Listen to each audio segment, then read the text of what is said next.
Let's go to the agro-products as we kicking off the new year and look at what we're producing. And now we've got to start doing new shoppings when we're done with the holidays, and January salaries will be coming a little bit later than expected. So if you're done with your December salaries, you may need to find out where you can do some decent bargain in food and other consumer goods before the next payday. Adimo Kwesa is back here. It's good to have you. Thank you. January is always a long month. It is, particularly as salaries were paid very early in December. So that long wait, it seems like it's almost like 2 years. It's almost like 2 years. I don't like December salary coming early. But again, well, do I really have a choice? Well, folks like it early because they can do a couple of things. Well, then they regret it in January now. But then they partied and having a nice time. And then January creeps in and everybody's looking at rent, school fees, and a few things like that. Yes, indeed. Yes, indeed. Okay, but let's just go to business. What's making burning economic news? I'm sure the energy collapse with the problem with the oil and gas and electricity is key. Yeah, we have a mixed bag of news this morning. I think the national grid temporary collapse is a very topical issue. Most Nigerians have been in darkness for the past 24 to 36 hours.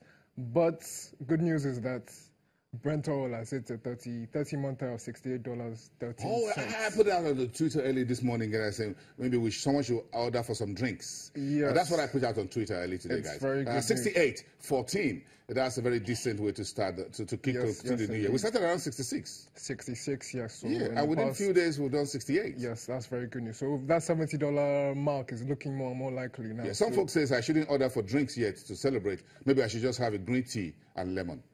Let's see how it goes. Because if we get to drink, we might get intoxicated. There are lots of positive factors that are supporting the oil market now. So okay, so I could just keep the order somewhere. Yes, but on the flip side, the amount we pay for refined oil will now increase. Yes, that's upsetting. Yes. But let's go to agro-products very quickly because of time. One of the products, the agro-products we have that go into some of the consumer goods that we have for adults, for young people, is sorghum. Bring us, why is this commodity in focus for you folks at FDC? Well, sorghum is, I think most people don't know this, but Nigeria is the second largest producer of sorghum in the world, second after the US. Sorghum is now a popular commodity. Most breweries use sorghum as a raw material because barley is now being used as a substitute for barley because it's more nutritious. It's gluten free. Sorghum is mostly grown in the northern area. I'm sure, and it's also a staple food in the northern area too. I'm sure most people eat ogi or akamu. That is made from sorghum. Even the popular drink kunu, that is made from sorghum. So it's a commercially viable commodity, and there's a lot of investment opportunity because there's a market for it. There are over 20 breweries in Nigeria, so there is a set market for sorghum production. If you push that up, very interesting to see that sorghum, apart from just being consumed as it can be used for ethanol and biofuel. Yes, that's indeed. Interesting. Yes, indeed. How much energy we can get from agro-commodities. Yes, and we have a potential to produce about 11 million tons, 30 million tons of sorghum in the next 5 to 10 years. So that would amount about $11 billion. So there's a lot of opportunity for the farmers. For 2016, about $51.71 billion in terms of the total global. And we earned 5.61 billion out of that share. So that's how much did you say Nigeria is sharing out of that?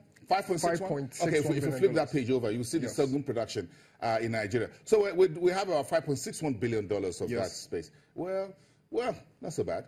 But we can do more. We can do better. If we look at the potential production in the second on the second line there, what we can produce. Yes, and I think since the last 2 years, sorghum production has taken off. The government, barley was one of the items in those 42 items that were banned from access from the foreign exchange window. The 41 items. Companies are now forced to use sorghum as a substitute. So that has taken off. That has led to the takeoff of sorghum production in the last. So we're the first in Africa in terms of sorghum production. Yes, the second in the world. So. And the second in the world. Well, not a very bad position. Yes, indeed. Not a very bad position. And so look at the consumers in the FMCG sectors that are.